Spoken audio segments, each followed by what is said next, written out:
Hello and welcome. Today I would like to share an unboxing of your Creative Studios box. These are subscription boxes that you can order from your Creative Studios, and this is how they come when you first open the box. They're packaged very nicely. Everything is packaged individually in this beautiful tissue paper, which I always try to save, but I kind of destroy it here. So I was offered this box in exchange for an unboxing video, and I also am going to do a little quick project with some of the contents of the box. So I'm going to open everything up to save a little bit of time, but I will show you every single thing that's in this beautiful box. It is obviously a floral and purple theme. Usually the boxes have a theme, so everything coordinates so nicely. It has some stamps, as you can see. I stamped them quite poorly on that piece of paper. They stamp a lot better than that, but I did it quickly, and I should have done it a little better. But I was really in a hurry to share the box and to do my project that I had in mind. So anyway, I'm showing you some of the stickers that come in the box. There were those postage stamp stickers, and then these beautiful, not quite translucent, but a little bit translucent stickers. Those are really, really pretty. And then everything comes in a little bag. I got rid of the other bags, but I'm saving that one to put those little stickers in because that's a nice thing to put them in. And these cards are also nicely packaged in that box. A good way to keep those. They're on beautiful, beautiful heavy cardstock, white heavy cardstock.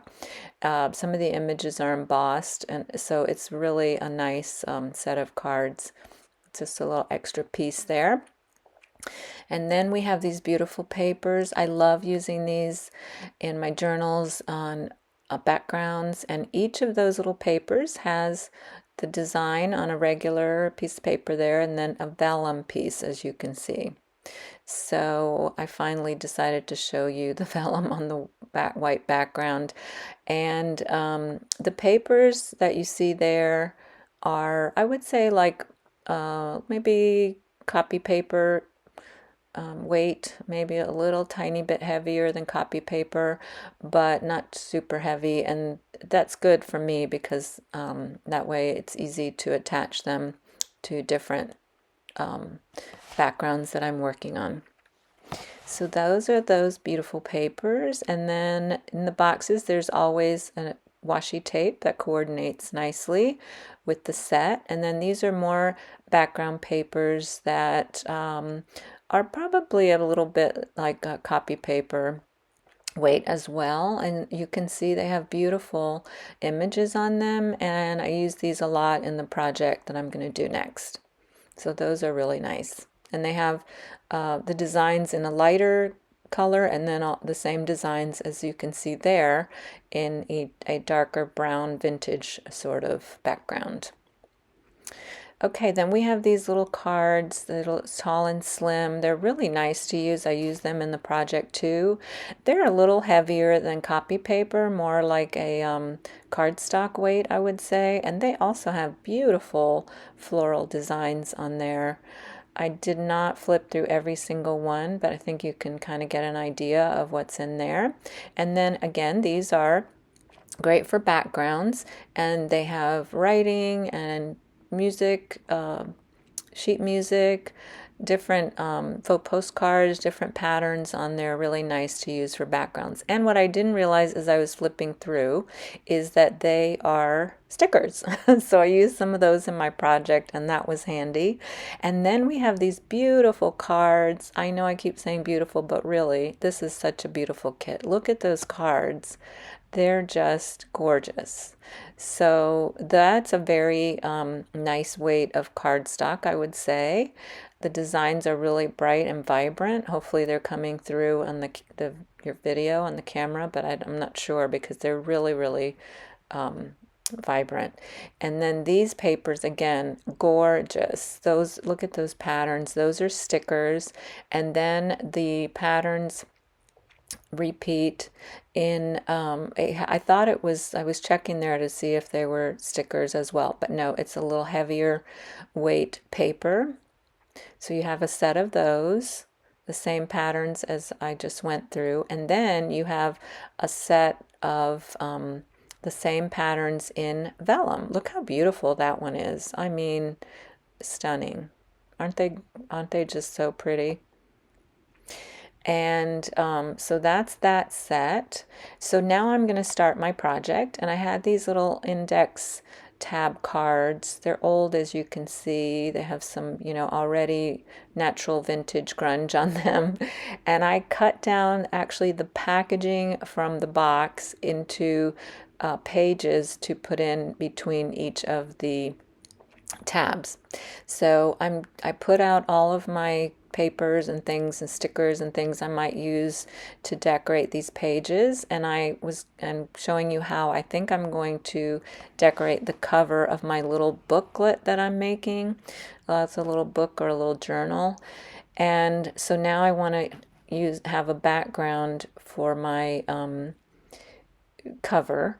And this box, as you can have seen, it has beautiful papers, but I don't want to use anything too beautiful and cover it up, because I'm going to put that card on the front that covers up almost everything. So I go through a lot of the papers.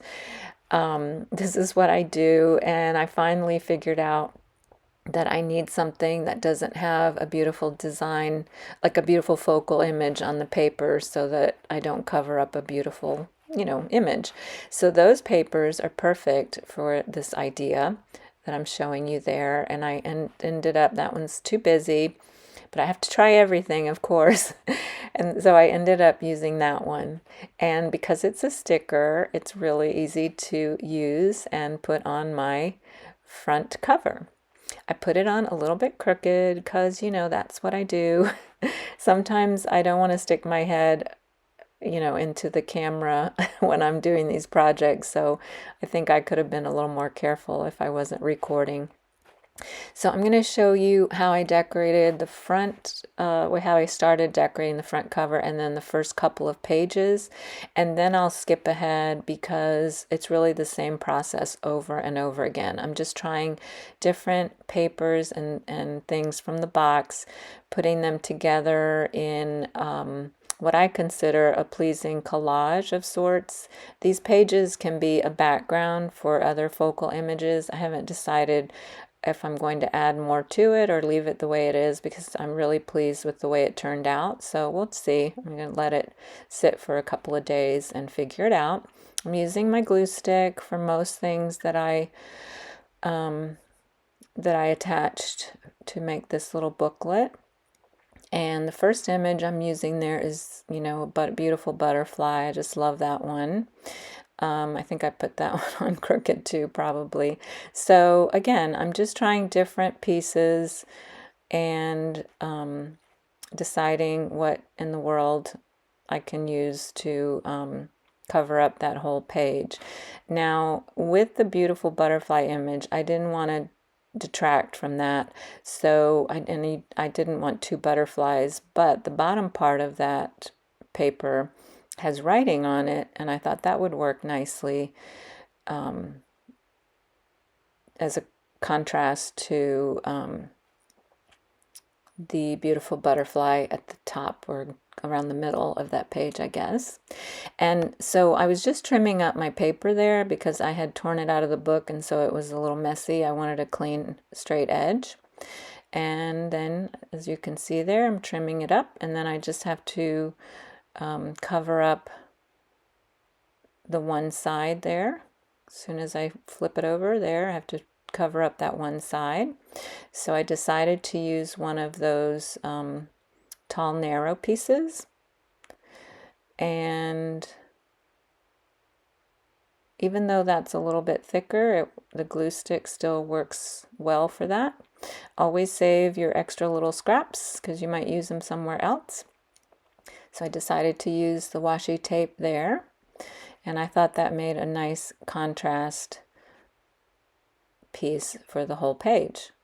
So that's how I'm going about this. I'm just, again, trying different pieces, arranging them this way and that, cutting things up and attaching them together. And that's what I do for the whole rest of this little booklet. Now with the next page, I wanted to see if I could work in one of those pretty stickers, but that would be too busy. For the next page, as you can see, I used some of the packaging from the box, and I just thought that was so pretty.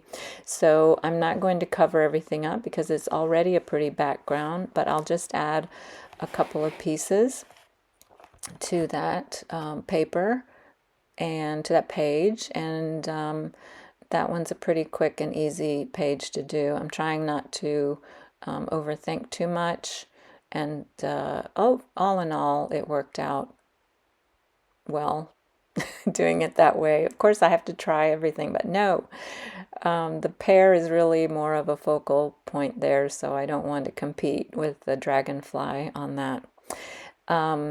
And then I have to cover up the back side of that page. That packaging is not so pretty on the back side, but that's no problem. I'll show you how it looks later. I'm going to jump way ahead in a minute here to show you how I bound my little booklet together. So I'm just showing you that I'm going to continue doing the same process. Okay, so now I'm going to bind my booklet with a slip knot stitch, and I used I just eyeballed this next part. I took my hole puncher and I punched 2 holes on the front cover, and I used that as a guide to punch holes on the rest of the pages. Because these are single pages, you have to bind them in a different way than I would normally bind a journal. So I lined up my cards, my pages. I made a mark where the 2 holes are. It's hard to see that right now, but I made a pencil mark, and then I just punched a hole through there. The pages of this booklet are pretty substantial. They're heavier, so I wasn't worried too much about the holes tearing, but if you're using thin paper, you might have to use some reinforcements on your paper. So just a thought. So this is the last page, and I've slowed this part back down to regular speed so that hopefully you can see how I'm doing it and not be too confusing. Sometimes I think I don't explain things that well. So in order to do this slip knot binding, you need 3 inches for each page that you're binding. So I have 9 pages in my booklet. I'm going through my booklet to show you all the pages. I think they all turned out really nicely. And like I said, I might go back and add a few little things here and there to some of the pages. Like that one with the tag, I don't think I would add anything else. All right, then, so you need 3 inches for each page that you're binding, 3 inches of thread. Waxed thread works the best. So I had 9 pages, and so that would have been 27 inches, but I like to make sure I don't run out of thread, so I ended up cutting 2 pieces, approximately 36 inches there. I'm going to show you with my ruler. And you need 1 length of thread for each hole that you punch. So if you did 3 holes, which I could have done on this one, but I decided just to do 2 to keep it even more keep it simpler. So I have 2 lengths of thread. Each one is about 36 inches long, approximately. And you'll see at the end, I end up with a lot extra, probably overdid it a little bit, but I rather have extra than run out. So that's what I did. And when you're done, you can use the extra thread, hang beads or charms or things on it, you'll see. So you take your thread and you put the ends together like that. And then you take the loop that you create there. You take the last page of your booklet or journal and you start with the last page. You put the loop through the hole there, and then put the two ends through the loop there, and that's how you do the slip knot. So hopefully that makes sense. I'm going to show you the next one. Do the same process, put the two ends together, put your loop through, put the loop through from the top of your page, or the inside of your page to the outside, and then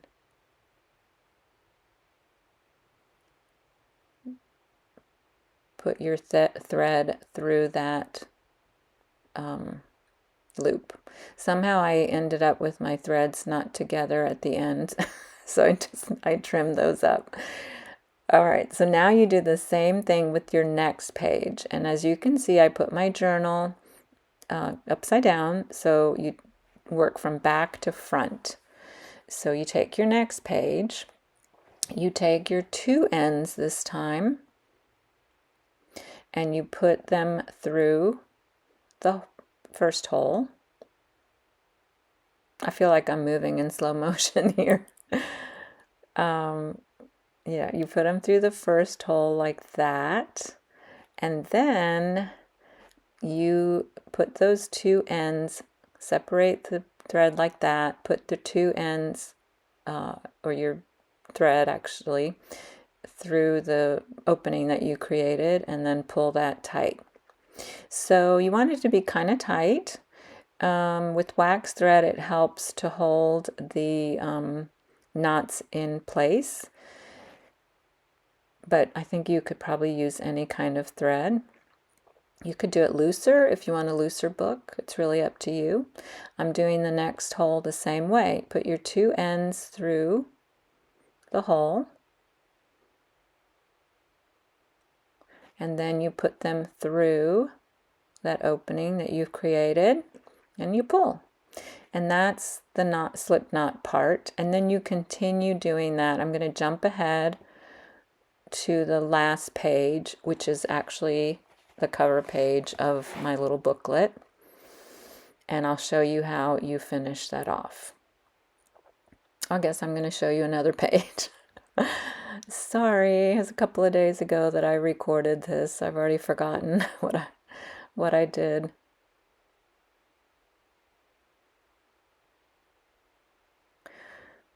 Okay, so hopefully this makes sense. You just keep doing that same thing for each page that you want to bind.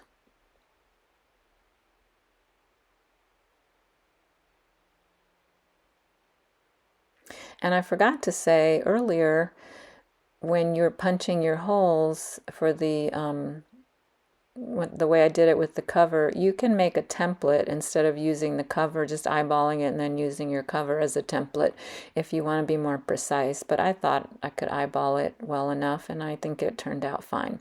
So here we are at the front cover. You're going to start out doing the exact same thing that you've done for the other pages. You put the two ends through that first hole, you pull it through the opening,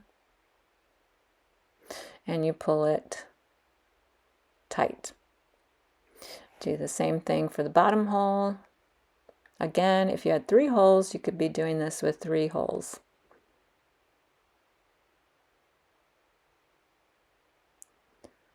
Pull that through, and then to finish it off, I wanted to show you how the stitching looks. It looks really nice. If it's a little bit crooked, you can move it around a little bit and line it up.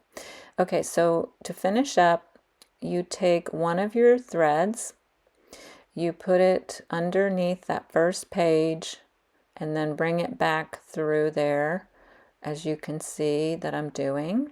And then you take your other thread, put it under the first page going in the opposite direction, and bring it towards the front. Then you will tie a knot. I did a double knot just to make sure it doesn't come apart. My threads got a little bit loose, so I ended up redoing that. Sorry. I'm going to tighten that up, and then just do the same thing that I did a minute ago. One thread going one way, one going the other way, and then tie a double knot.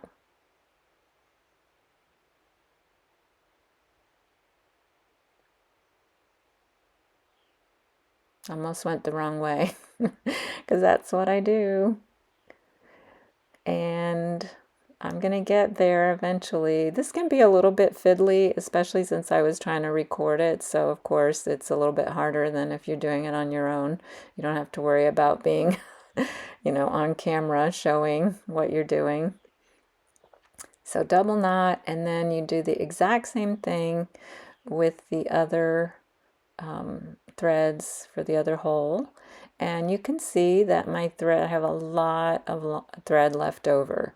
So at first I wanted a long thread because I thought I might like that. It was a little bit too long, so I ended up trimming it, which you'll see in a couple minutes. But I'm sure you can think of other ideas than just beads, buttons, charms that you can dangle from those. And then, so this one is the same process. It gets a little fiddly for me because I'm trying to show it carefully on the camera. And of course, when you're trying to record something, everything becomes harder or doesn't work the way it normally does. See, it's not even that hard. It's just, I don't know. Trying to record it makes it harder. So I end up trimming my threads, but I also will show you if you don't want any threads or you don't want to dangle anything, how you can resolve that also. So I'm going to double knot it. Finally got that done. I decided, yeah, it's a little long, so I'm gonna even my knotting got messed up. I don't know how. So again, trim those, and then I'll show you in just a minute. I'll come back for a little wrap up and show you how I finish that up.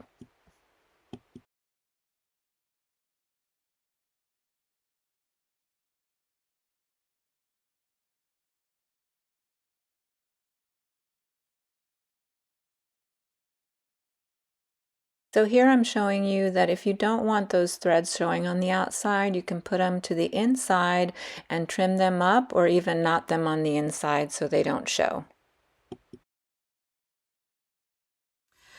Okay, I wanted to do a little wrap up of my project. I added these 3 charms. I have a lot of beads, but I never seem to have the right ones for projects that I make. So I have a lot of charms, so I use charms instead. And then I tucked the I tucked these inside, this one wanting to escape a little bit, and I trimmed these threads down. So I'll do a quick little flip through again because I went through that pretty fast, and just show you how this looks. I'm really pleased with the way it turned out, and these are backgrounds where I can add a focal image, or just leave it like this. I think it's pretty like this too. And I love all these papers. They just are beautiful, and they work so well together. And there you go. I use the vellum on the back. There's my little project. I hope you enjoyed this unboxing and quick project. Thanks for watching, and I'll see you next time.